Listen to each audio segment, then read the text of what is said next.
जय जय श्री राधे। आज आपको बताते हैं कि सुदामा जी इतने गरीब क्यों थे। अगर आध्यात्मिक दृष्टिकोण से देखा जाए तो सुदामा जी बहुत धनवान थे। जितना धन उनके पास था किसी के पास नहीं था। लेकिन अगर भौतिक दृष्टि से देखा जाए तो सुदामा जी बहुत निर्धन थे। आखिर क्यों? चलिए आपको आज इस कहानी में बताते हैं। एक ब्राह्मणी थी जो बहुत गरीब निर्धन थी। भिक्षा मांगकर जीवन यापन करती थी। एक समय ऐसा आया कि 5 दिन तक उसे भिक्षा नहीं मिली। वह प्रतिदिन पानी पीकर भगवान का नाम लेकर सो जाती थी। 6वें दिन उसे भिक्षा में 2 मुट्ठी चना मिले। कुटिया पे पहुंचते पहुंचते रात हो गई।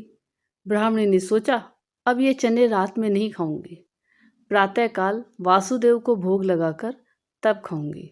यह सोचकर ब्राह्मणी चनों को कपड़े में बांधकर रख दिए और वासुदेव का नाम जपते जपते सो गई। ब्राह्मणी के सोने के बाद कुछ चोर चोरी करने के लिए उसकी कुटिया में आ गए। इधर उधर बहुत ढूंढा। चोरों को वह चनों की बंधी पोटली मिल गई। चोरों ने समझा इसमें सोने के सिक्के हैं। इतने में ब्राह्मणी जाग गई और शोर मचाने लगी। गांव के सारे लोग चोरों को पकड़ने के लिए दौड़े। चोर वह पोटली लेकर भागे। पकड़े जाने के डर से सारे चोर संदीपन मुनि के आश्रम में छिप गए।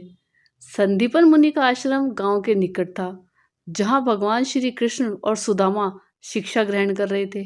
गुरु माता को लगा कि कोई आश्रम के अंदर आया है। गुरु माता देखने के लिए आगे बढ़ी। चोर समझ गए कोई आ रहा है। चोर डर गए और आश्रम से भागे।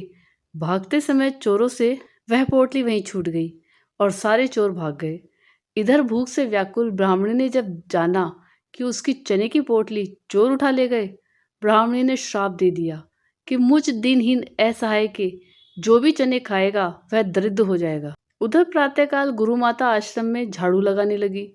झाड़ू लगाते समय गुरु माता को वही चने की पोटली मिली। गुरु माता ने पोटली खोल के देखी तो उसमें चने थे।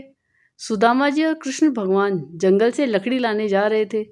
अपनी दिनचर्या की तरह गुरु माता ने वह चने की पोटली सुदामा जी को दे दी और कहा, बेटा जब वन में भूख लगे तो दोनों लोग ये चने खा लेना। सुदामा जी जन्मजात ब्रह्मज्ञानी थे। जो ही चने की पोटली सुदामा जी ने हाथ में लिया त्यों ही उन्हें सारा रहस्य मालूम हो गया। सुदामा जी ने सोचा, गुरु माता ने कहा है यह चने दोनों लोग बराबर बांट के खाना, लेकिन ये चने अगर मैंने त्रिभुवनपति श्री कृष्ण को खिला दिए तो सारी सृष्टि दरिद्र हो जाएगी। नहीं नहीं, मैं ऐसा नहीं करूँगा। मेरे जीवित रहते मेरे प्रभु दरिद्र हो जाएं, मैं ऐसा कदापि नहीं करूँगा। मैं ये चने स्वयं खा जाऊँगा, लेकिन कृष्ण को नहीं खाने दूंगा। और सुदामा जी ने सारे चने खुद खा लिए। दरिद्रता का श्राप सुदामा जी ने स्वयं ले लिया। चने खाकर लेकिन अपने मित्र श्री कृष्ण को एक भी दाना चना नहीं दिया। ऐसे हैं श्री कृष्ण सखा सुदामा। पूरी सृष्टि को दरिद्र होने से बचाने के लिए वो खुद दरिद्र हो गए।